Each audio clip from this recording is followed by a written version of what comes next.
Welcome to Men's Anonymous, the podcast where men can be vulnerable and open without fear of judgment. Your host, Daniel Weinberg, leads authentic and unfiltered discussions that explore the challenges and triumphs of modern manhood. Join us as we break down barriers, challenge stereotypes, and redefine masculinity.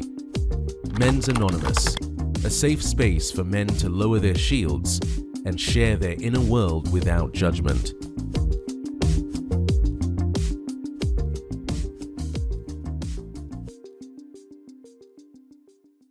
Welcome, Mark. Thanks for coming on the show. It's a pleasure to be here. Thank you for having me on the show. Awesome. I think we'll dive straight in. And where are you right now at the moment? I'm in Menorca, in the wow. Balearics. Where's Menorca? Where's Menorca? Menorca is one of the Balearic Islands, and it's a part of Spain. So I am currently in Europe and 2 hours from my usual home of Brighton in the UK. Oh, wow. And what made you go to Menorca? I've just bought a house here with a couple of buddies, and it's got a tourist license, and we're doing it as a business venture to take from 4 bedrooms to 7. It's got a bit of land and make it a very, very small boutique retreat. Why don't you tell us your short life journey, shall we? Can anyone do it short? My life journey. I'm born and bred Brighton, UK. I'm 47. Last time I checked. I grew up outside of Brighton. I went to university. I had a year off after my A levels and went traveling around Asia and Australia. I then went back to the UK to university, finished university, a couple of years in corporate. Came out of corporate with a bit of money in my pocket and bought my first apartment and saw it as an opportunity to pivot my career at 23, which is quite bizarre. And then ended up in Australia at 25 for 12 years, back to the UK, Hong Kong, America, back to the UK. My career has been primarily lifestyle, hospitality, branding in the alcohol sector. And in the last few years, I've been looking for the lifestyle replacement of Australia. So water, air, nature, outside. And that's where Menorca came on the horizon. I'm not married. I don't have any kids. Never married? Never married.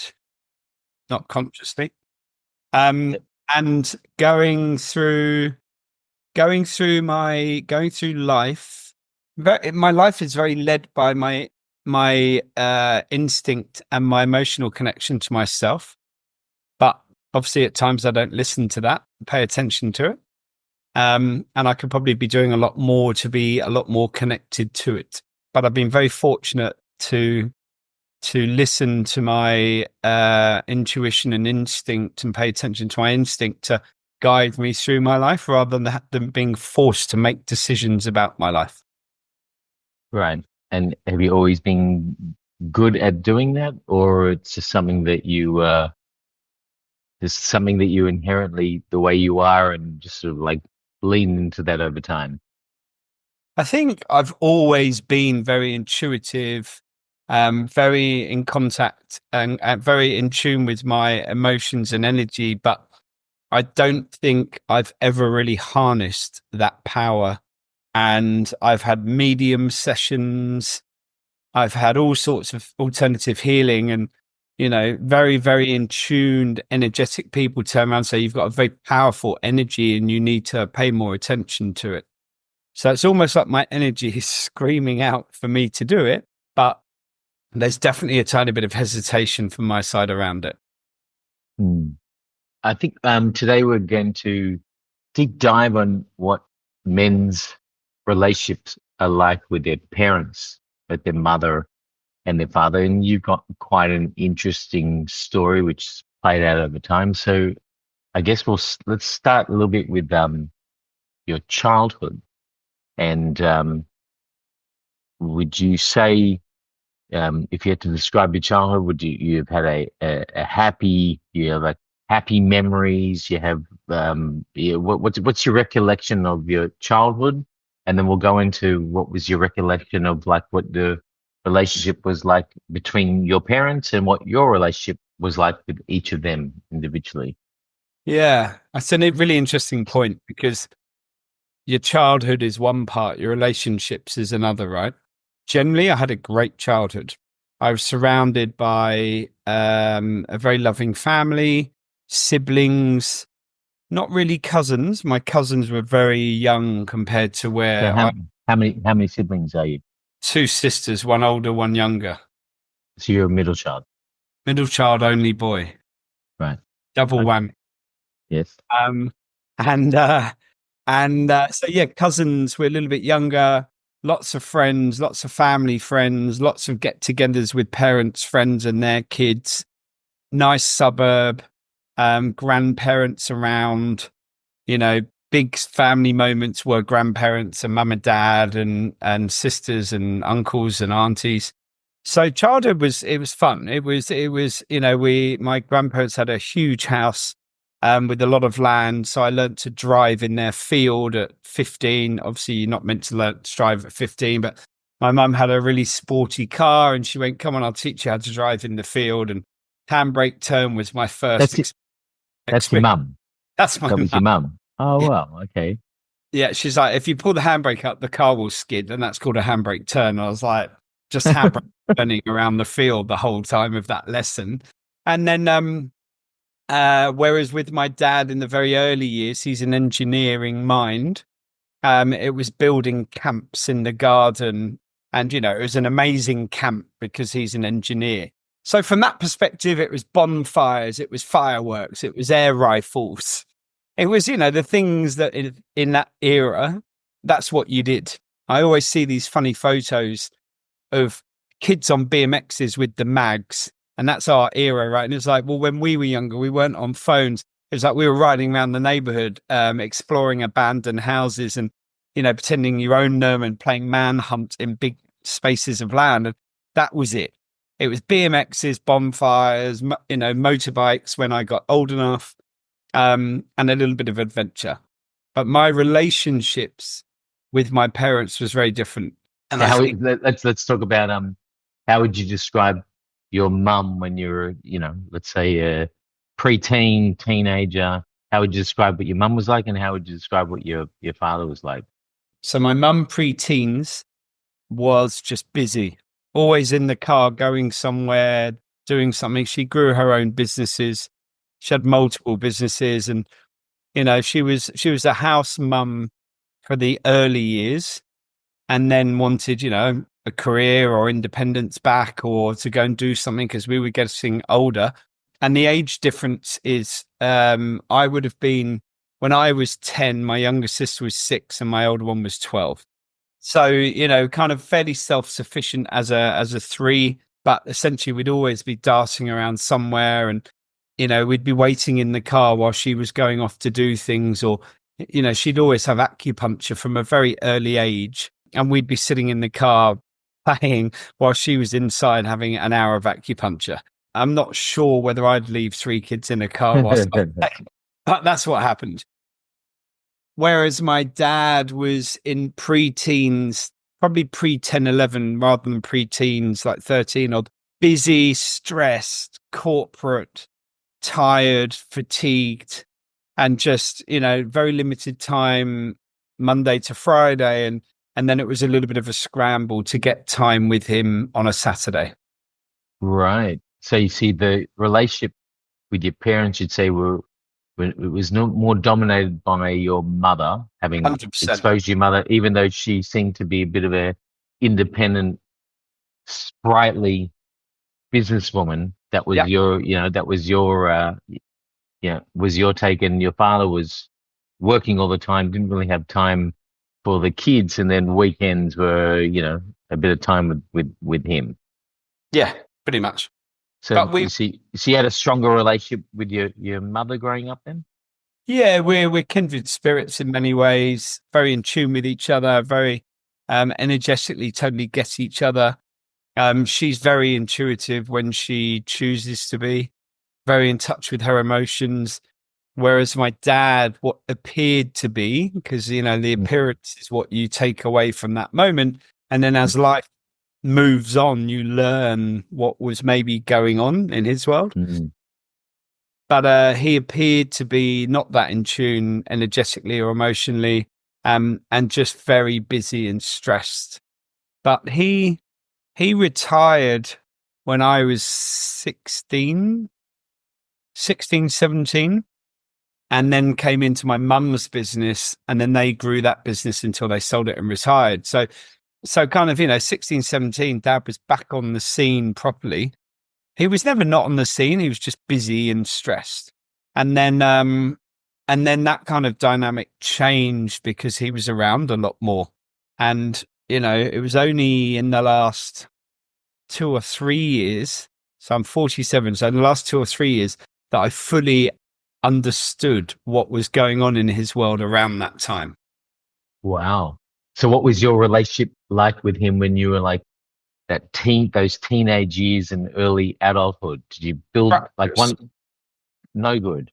No, like I would just be yearning for his attention, and he was stressed and tired, and so I was probably an annoyance at that time, when you're trying to have a bit of peace and quiet. And so yeah, in my I don't know, 5, 6, 7 to probably 15, 16, I think, you know, it just wasn't a kind of a male bond at that time. If you had a problem, let's say you had a breakup with a girlfriend or something that was affecting you emotionally, would you go to either your mum and dad and open up about it, or is it stuff that I'd go to my mum. I would never go to my dad. you'd go straight to your mum? So she was your mentor, advisor. Yeah. Right. Never your father. My older sister had a different relationship with my father. I mean, Oedipus theory, right? And so they conversed a lot. They spent a lot of time together. He loves reading. She loves reading. So in many ways, they bonded more naturally, whereas my mum and I are more similar in our approach and energy and free spirit. And so we bonded in a different way. And even to this day, I probably have a better relationship with my mum than my older sister, and my older sister has a better relationship with my dad than she does with my mum. Right. And tell me, what do you remember of their relationship? Do you remember the household being a household that was very loving, open communication? Was there fighting, arguing? Like, what was the energy or vibe that you had in the household growing up? My dad was always, there's a lot of raised voices from his side. Right. You know, raising his voice a lot. Quite at you or at her? Me, but all of us, at her. Mother? Yeah. And very reactional. Whereas my mum, and that, you know, you'd see a little bit of love, but it wasn't kind of full of love, but we weren't not loved. So mum would love and still, you know, shows lots and lots of emotion to us all, even now, to the point that you're like, okay, chill, get it, understand. But you wouldn't necessarily see it all the time between them. No, it was more for the kids, rather than seeing them, you know, in love all the time. Were they affectionate with each other? At times, I don't think it was definitely not frosty. It just wasn't. Openly I don't think I ever remember a moment where we were all curled up together.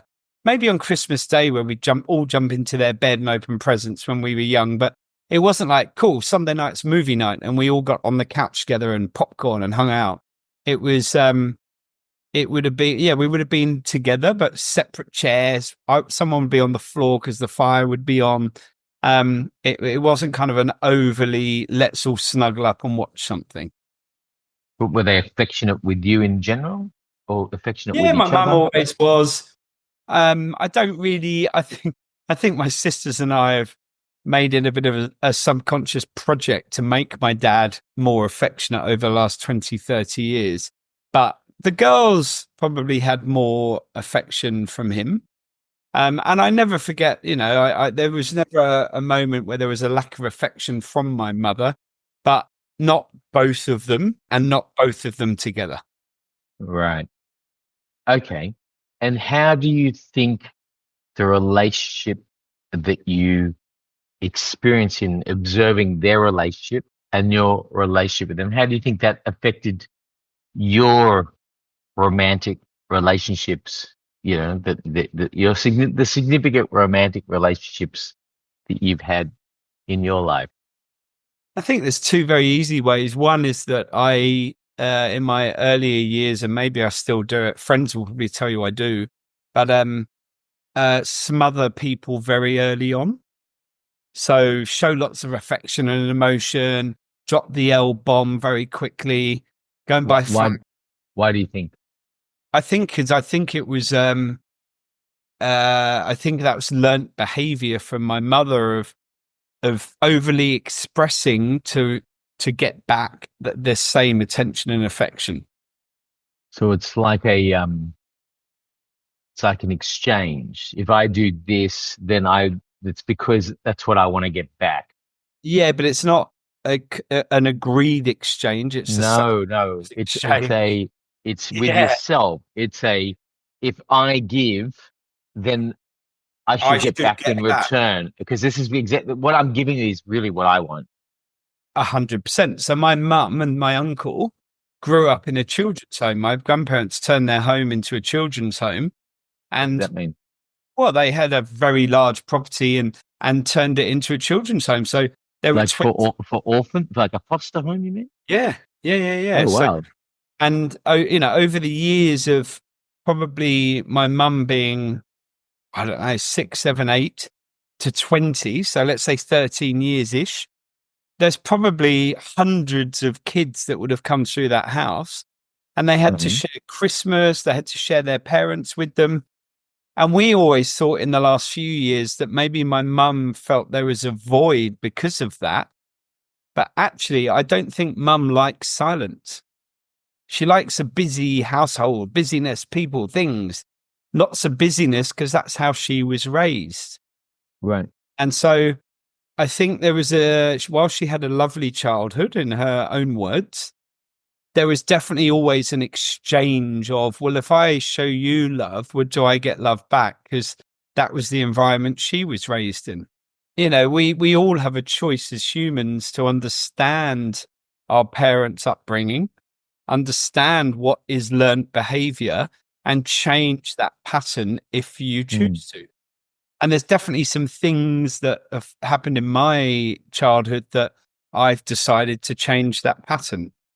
But so you're saying that learned behavior, Rose, you get, let's say, a little bit too generous, a little bit too early on in the relationships, in terms of like just wanting to, shower your partner with love, emotion, gifts, whatever. Just treat them because you want to feel the love back. And you said there was another learning. What were the two? Being reactional. So my dad's learned behavior, because it's not his, he learnt it from his father, is reacting. So rather than give me an example. When you say that, I don't know. Let's say that I was helping him with something in the garden, because he's a crazy engineer. He would give me some tools and I would have left them all over the garden, because my mind's a little bit more free-spirited than his, but I am very meticulous. He would have gone crazy, absolutely crazy, that all these tools have been left all over the garden, and reacted in a very, overreacted, very verbally, very loud. When I was younger, it was very scary. And you're saying you carry that into some of your relationships. I think I've learned that that's a way of clearing something, dealing with something, but it isn't. And it's taken me years to understand that that's not a normal way of dealing with a situation. And, again, 47, you'd think these things would all be cleared out the way by now, but I think you can spend a lifetime. And it was only the other day something was happening and I thought, I wonder what it would be like to just sit in silence when something happens. Because someone I was talking to said, when something intense happens in their world, they get very, very quiet. And I'm the polar opposite. So I would just react, be like, what's going on here or there? And then go, okay, let's process this. And then within 5 minutes, probably be quite calm. But the reaction is the learned behavior. And there's so many people I know or have met in the last 10 years that like, they just go, God, you're so chilled. And those that know me are like, are you fucking kidding? Because I think when you have a reactional tendency, it overrides your calmness or generosity because people remember the most impressionable moment, whatever that might be. So yeah, I think the generosity of affection and emotion coupled with being reactive. And so those learnt behaviors have the overly the over generous behavior with your emotions has proven to be has not resulted in a positive outcome, or is that what's the learning there in terms of how's that affected your relationships? Is I it think well received, or it becomes too much for the other? yeah, both. Some relationships would have come to an end because it's like, oh God, you're too intense. Other relationships would have fallen apart because the reactive nature. And then there's the odd relationship that people see through it and go, that's not who you are. It's a learnt behavior, or that's something that can change and evolve. And so you work through it. But those relationships are very few and far between because that requires someone else to be very evolved in themselves and say, hey, this isn't you. I know it's not you. Let's work out what this is, or let's work out a better way of coming together and communicating if something triggers you and you react to it. You've not experienced that, you're saying? No, I've probably 2 relationships in my lifetime where you've had an opportunity to work through it. Right. Okay, so coming back to you said before that the relationship with your father changed around 3-4 years ago. Mm. Can you talk us through what was the event in your life which sort of changed that direction? So my mum got really sick and had to have an operation on her pancreas. And coming out of that operation, because it's a very invasive operation, she became very depressed and was in a lot of pain. She ended up being put on some medication that kind of started to really affect her system.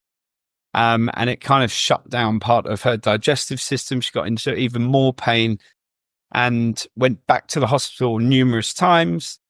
And they said that there's nothing wrong with you. There's nothing medically wrong, from cancer to anything in your kidney, liver, anything. And in the end, she decided to try and exit this world because she couldn't deal with the pain. When you say she tried to exit this world, she tried to commit suicide.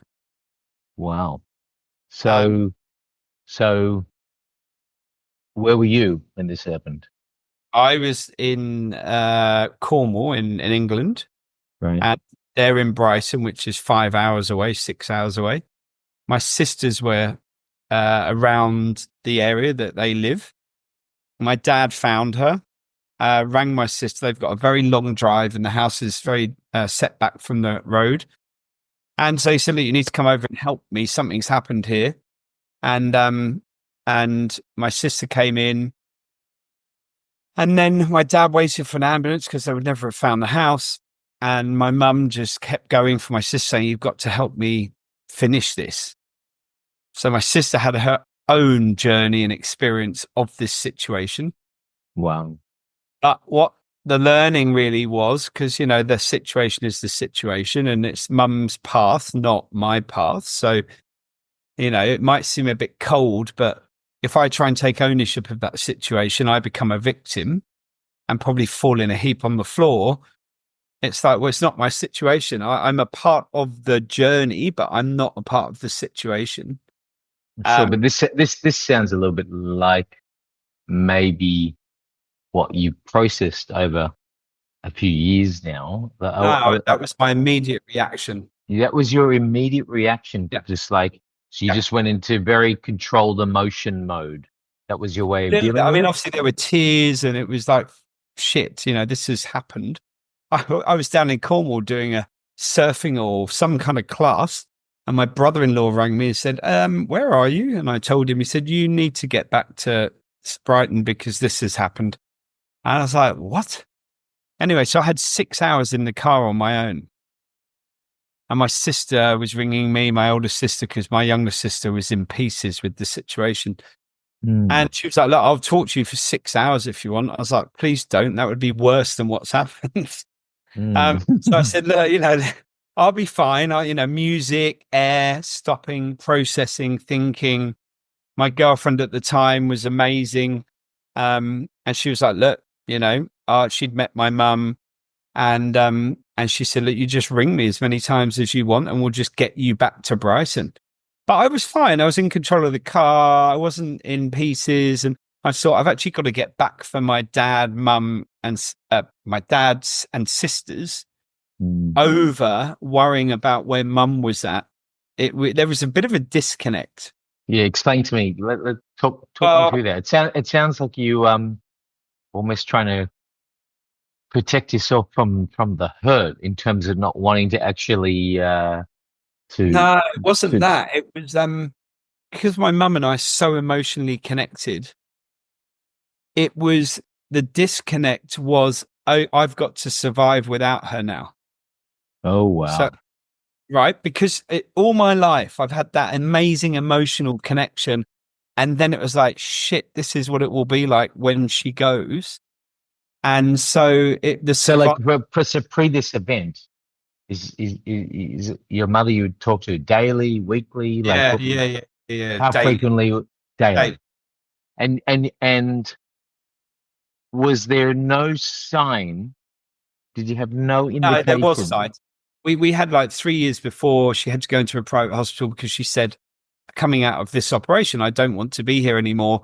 And when my dad and I looked at each other and went, well, we can't deal with this. We're not equipped to, emotionally trained anything. And she ended up going into a private hospital for 4 months. We knew there was depression in there, right? And I say all of this lightly. This is my experience, my interpretation. Everyone else has got their own way of, interpreting these types of things. When she said she didn't want to be here anymore, again, it's kind of it's okay. That's where you're at. We can do everything to support you, but my immediate piece was, well, a dad and my sister's okay. So anyway, this happened. This situation unfolded and it happened, and she just kept going in a cycle of depression after she tried to leave the world. And eventually I sat down with her and I said, what is it that you're holding on to that's not letting you come out of this? They're financially secure. They haven't worked for a long time. The business was sold, lovely house, friends. Yeah, of course, their friends were coming and going as in passing away. But essentially you kind of look at it and go, what's wrong here? And eventually I worked out by just listening to myself that at some point in her lifetime, she'd probably had an extramarital affair. And I went, because I just said to her, is it business? Is it money? Is it life? Is it love? And she eventually looked at me when I said love like this. And I just felt it. And I said, have you had an affair? And you asked her? Yeah. Oh, wow. And my sister was in the room. We were in the hospital. This is after the event. Yeah. And you're like just openly talking to her, and then I'm just like trying to feel into, why has this happened? You don't, I mean, the pain was one thing, but the depression that came. So the pain led her to try and take her life. The depression is the thing that lingers, and you're like, well, what's making you depressed? What is it? Because depression comes from somewhere, right? What's the root cause of this depression? And nothing was coming out from her. And in the end, it was like, well, this is fucking boring. Like, is this it? And in the end, I said, no, this isn't it. This isn't how we work, as in her and I. And so I said, look, we've got to, what is it? Tell me. We'll work out how to let you free from whatever it is. And it turned out she'd had an affair when we were in our teens. She acknowledged it. Yeah, she said, yes, I did. And I was like that. Oh, like, it's one thing to feel that. And then she'd tell you who and how long, and then, or was this you like dug in after, or? No, I'll tell you. So I said to her, have you had an affair? And she turned immediately and looked at me in the eyes like she would when we would connect. And she went, and then my little sister, who was on the other side of the room, looked at me and went, oh my God, what's just happened? And I went, who with? And she went, I'm not telling you who with. And I said, well, do we know them? And she went, yes, but I'm not telling you. And when you're in a psychotic, not episode, but in the peaks and troughs of depression, you know, I'm not that I've been in that high and low. It's fairly bipolar, but sitting next to someone for 11 years now that has been in that flow, you start to understand how it works, and you're never going to know what they're going through, but they become very different human beings. So the way she is today and the way you remember her in your childhood are not the same people. No, there's definitely a lot of warmth back from her, but all that warmth was gone. It was just like, it was very black and white. Right. You know, it was just like, I'm not happy. I don't like this. I don't want to be here. There was nothing like, hey, darling, can you help me try and get myself back? It was just all the emotion and warmth in her had gone. Like given up completely. Anyway, so I said, okay, look, it's okay. Don't worry about it. Shit happens. People cheat. People have affairs. You know, things happen, but we're okay. Us 3 kids are totally fine. We're not damaged humans. Nicola's happily married. Susie's happily married. I happily do my thing. I was like, we're okay. Don't worry about it. Anyway, again, when she's in that depression cycle, it doesn't matter what I'm saying. She's the one that needs to get there. So she was like, yeah.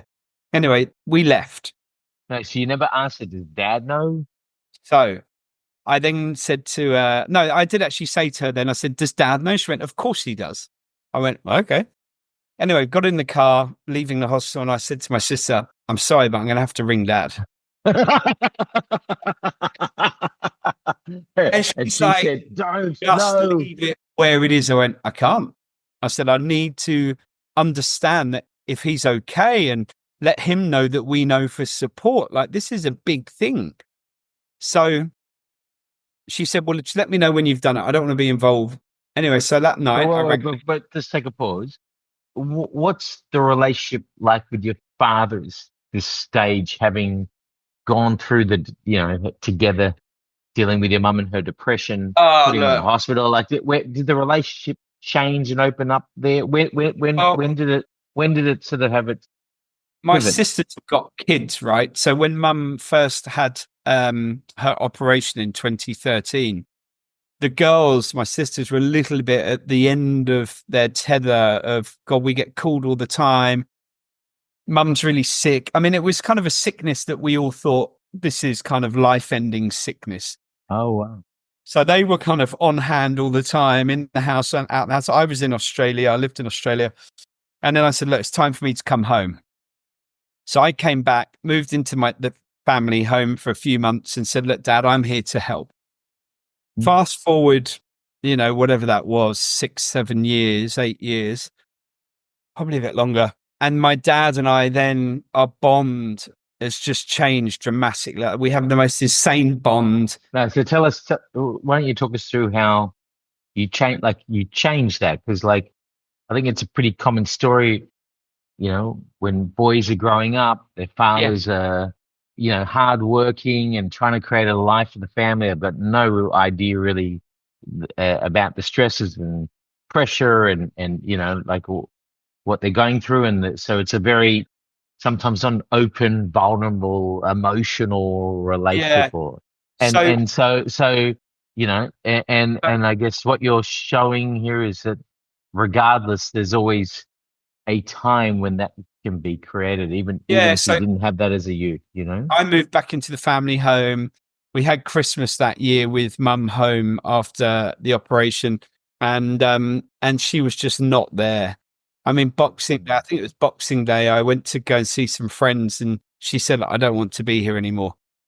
And I looked at her and I said, if you need to do something for yourself, do whatever you need to do. I'm going to see these friends. I'll be back in a couple of hours.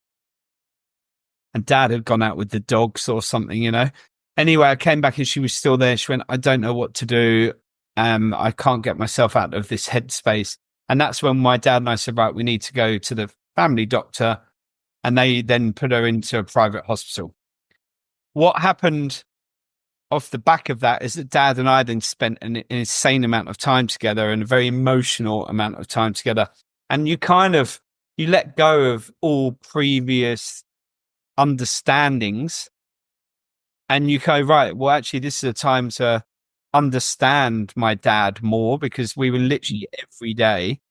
And it was very touch and go. You know, it went from mum being really sick to mum not wanting to be here to then mum being put into a hospital.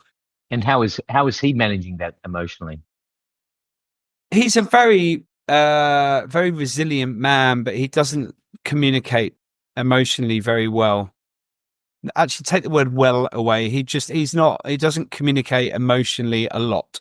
And so for him, you know, he was obviously retaining all of his own energy and thoughts. And there'd be the odd moment where he'd break down and I broke down, and then the girls would be there and we'd all break down. And it changed our dynamic, and we formed a very different bond. And, you know, started making himself a little bit more vulnerable to you, I guess. And you made yourself a little bit more opened up to him. And it was pretty much 10 years ago. So I would have been 37. I was an adult. I'd been away from home for a long time. And so I think there's just a lot more understanding of, you know, life and what he's probably been through and etc. So our bond started to change then. But then obviously fast forward to the incident of mum attempting to take her life. It just then changed even more. Like, it was, so when something that traumatic happens in a relationship, a family unit or whatever, everything previous, all the shitty bickering gets thrown out the window, and you just go into survival mode for everyone else that's there. And, you know, people say this, but the victims of suicide are the people that are still alive, because they have to live with that situation without any answers, without an opportunity to understand, God, how did I let that person get to that point on their own? Luckily for us, we still had this person alive, so we could ask the questions. And we went through a family mediation with, you know, guided mediation. Oh wow! So you guys contracted a third party professional to help the family work through that. Well, I think that sounds. I was not aware of there was that so as much a process. So much trauma for my dad. Amazing. So much trauma for Nicola because what happened with her. And I said, look, the only way we can all get through this is if we share where we are. And so we had 4 or 5 sessions, but then with your mother in the room as well. Yeah. Wow. She was amazing. In for some, out for some, in for some, out some. And then she read a letter out about how she felt. And she said, like, I feel like I've let the family down. I've broken the family based on my actions, but it was a psychotic episode. Anyway, she then had a spiral because, you know, depression is up, down. So every 3 to 6 months, you're back in the spiral. And so we never really got to finish that situation. But, you know, what's happened has definitely changed our family dynamic. But we're all such loving people because we've all got that nature of love, love, love. That kind of takes over the negative side of it. And so my younger sister and I are now, I mean, I speak to her every day, every other day. We've got the most insane bond. And, you know, now that trauma makes relationships stronger as well, right? So you generally, hopefully, not all, but some people come out the other side with a better bond with their siblings, parents, whatever it might be. Okay, so let's go back to relationship with father. So The next Dad, I want to Dad, I need know to ask. about this affair. And I didn't do it like that. I said, Dad, I need to ask you something, and I'm going to let you tell me before I say anything. Was there anything that happened in your relationship with Mum in our teens that you've never been able to share? And Sounds like a. It sounds like a. It's like a softball question. right. Not. And he went, Let me no, think. no. He went, no, I don't think so. And I went, okay, Dad. Is there anything? And then the second time he's like, no. I went, Dad, I'm going to be a little bit more direct. Did Mum have an affair? And he was like, oh, that. And I went, yes, that. And he went, tell me what's happened. I said, we went to see Mum yesterday. This is what happened. He went, okay, yes, she did. I went, Wow. right. I said, and was it with? And I said someone, and he went, oh, God, no. I said, but you know who it is? He went, yes. I said, well, I'd like to know. He went, are you sure you want to know? And I said, I do want to know. And he told me, and I went, oh, God, really? Uncle Harry?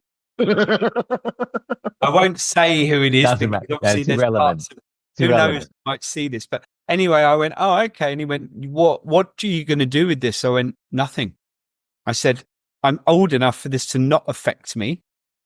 I'm here to support you and let you know that we love you for what you would have had to have gone through. And there's something very interesting in here that in the journey of Mum being hospitalized, not out of hospital, hospitalized, one day Dad got rather, tipsy. And he said to me, and he muttered it, and he said, if I'd done what I wanted to do, I probably would have lost my relationship with you. And it never made sense. Wow. And then fast forward, he mean left. I would have left if I'd left. And I said to him, and he never remembered that comment, but I said, now that comment makes sense. I said, why didn't you leave? He went, how could I? I had 3 kids. Wow. And so I witnessed that happening. Sorry, I experienced that happening, but I then kind of witnessed from a long time ahead, all the stress of him made sense. It was like, fuck, the guy's relationship was falling apart. His wife something had happened there. I just thought he was stressed, but this poor guy, there's me going, Dad, Dad, Dad, Dad. He's like, leave me the fuck alone. And you're like, oh my God, I've just closed a cycle here. And suddenly it was like, shit, now I understand him a bit more. And we've talked. So did you notice the change? Did you recall the change, the dynamic of their relationship over time from when you were younger to when you're older? I guess the pre and post affair. At a point in time where their relationship felt more companionship rather than they're a married couple and, affection and all the rest of it. There was definitely a change there. And I didn't probably realize it at the time, but looking back, I'm like, oh, that's what that was. To this day, Mum doesn't know that I know who it was. I then go back to her and go, ooh, is that person? And nothing's ever really been said again, because for Mum, we knew that she'd done it. And it was like, oh, what a relief. I went, Mum, let it go. It's okay. Everyone's okay. Time to let this burden go. Shit happens. And for Dad, it was being heard and seen. So it's like, I hear you sharing what's happened. I hear you and I see you for the pain that you probably went through on your own. And you're not, we are here to listen to you, and we see you and we love and respect you for staying there, So although it's a long time down the road, we're here for you. I think what's also interesting is what you said before, which effectively is out of something that was so traumatic, such a negative experience, came a lot of silver linings in a way. And like if well, what I'm hearing is your relationship with your father's must be better than it's ever been. Yeah. Okay. But both for him and for you.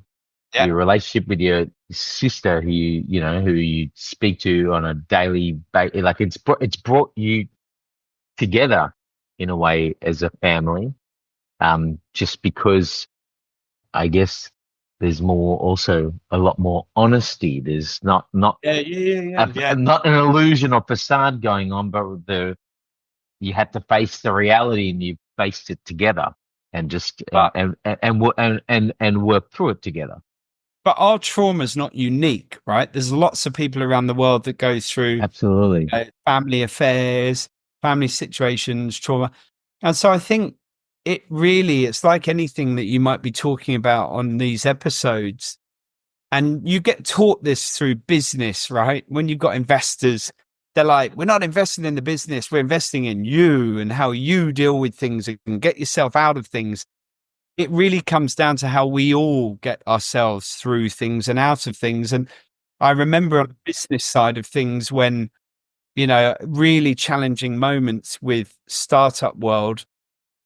And there was one moment in particular where probably spent 2 years wallowing in self-pity.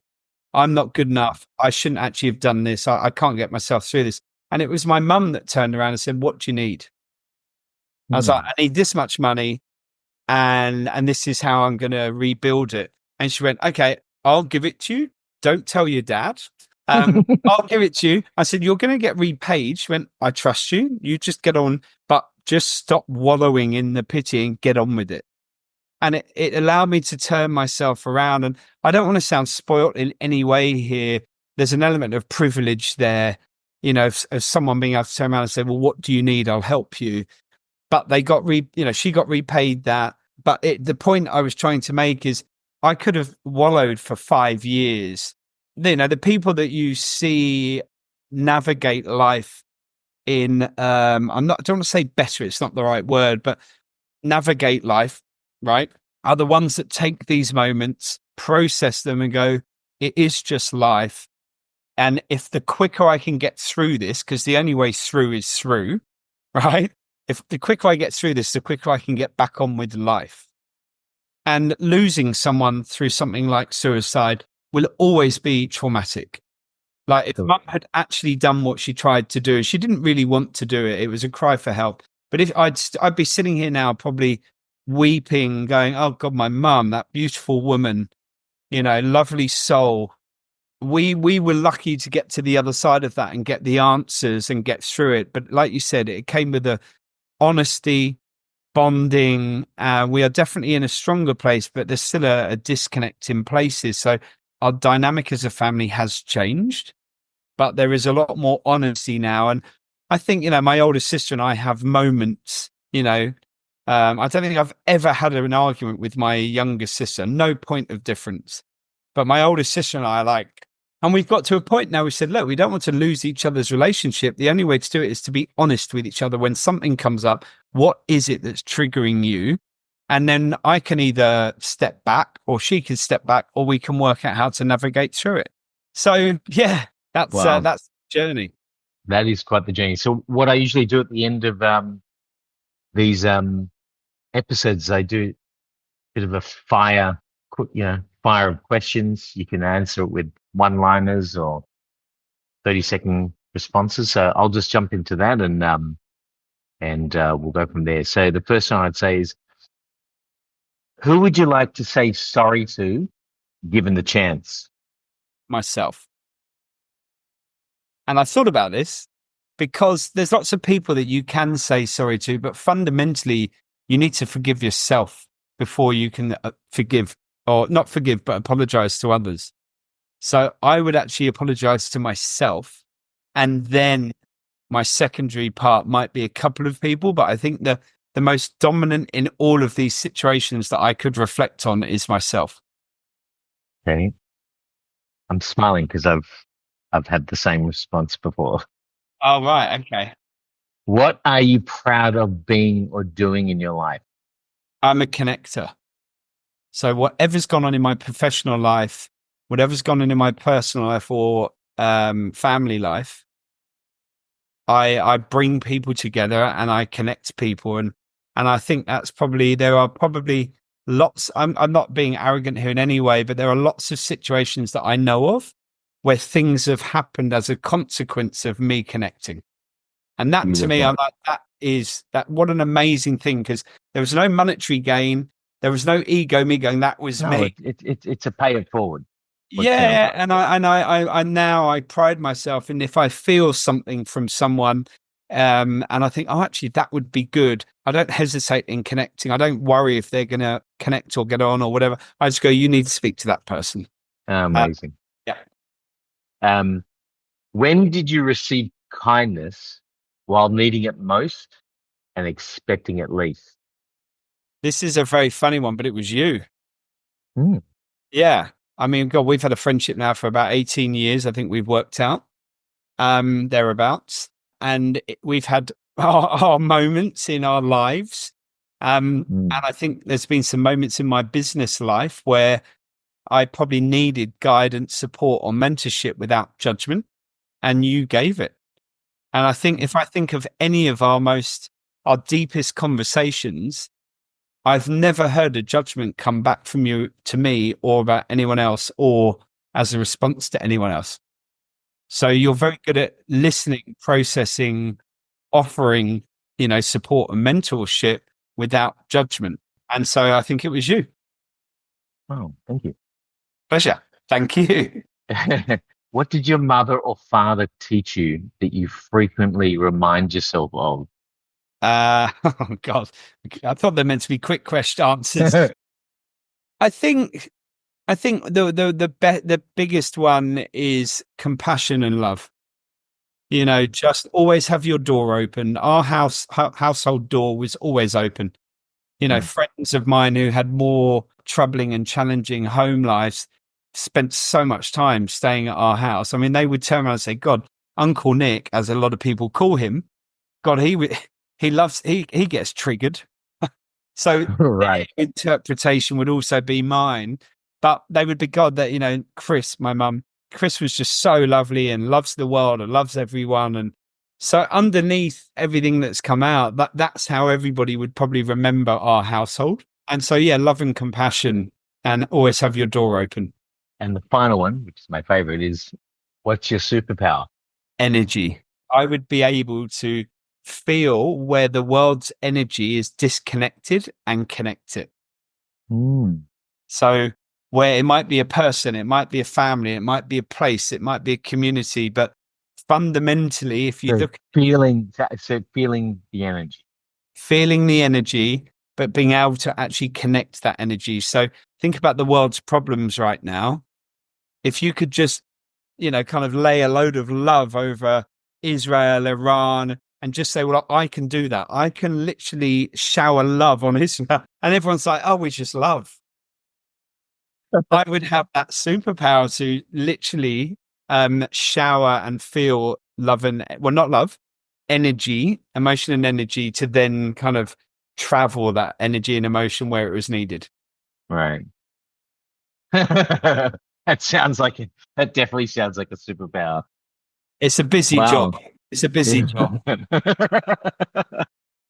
Well, I want to say thank you for giving the time. It was wow. It's a big subject. Thank you for sharing. It's obviously it's very personal, but I think the listeners will feel a lot of value from what we talked about in getting into the deep insights into dealing with such a situation. Like if I had to visualize having to go through something like that myself, I think the word definitely would be in capital letters, traumatic. So it's amazing that you can tell the story not only with a smile, but also showing all the good stuff that came out of it, not just the negativity and the bleakness of it all. So thank you for that. I think it's a lot of people that, might not be able to navigate that easily for whatever reason. I don't really talk about it in public. There's friends that I talk to about it openly, but it's not a public thing. But, it's kind of being able to, maybe there's one listener that might listen to this and be like, oh, I had something similar and I'd love to connect and chat. And so, I'm very fortunate that I was able to come through that in the way that I did. Amazing. Yeah. Thank you for having me. Take it easy. That's it for this episode of Men's Anonymous. Thank you for listening.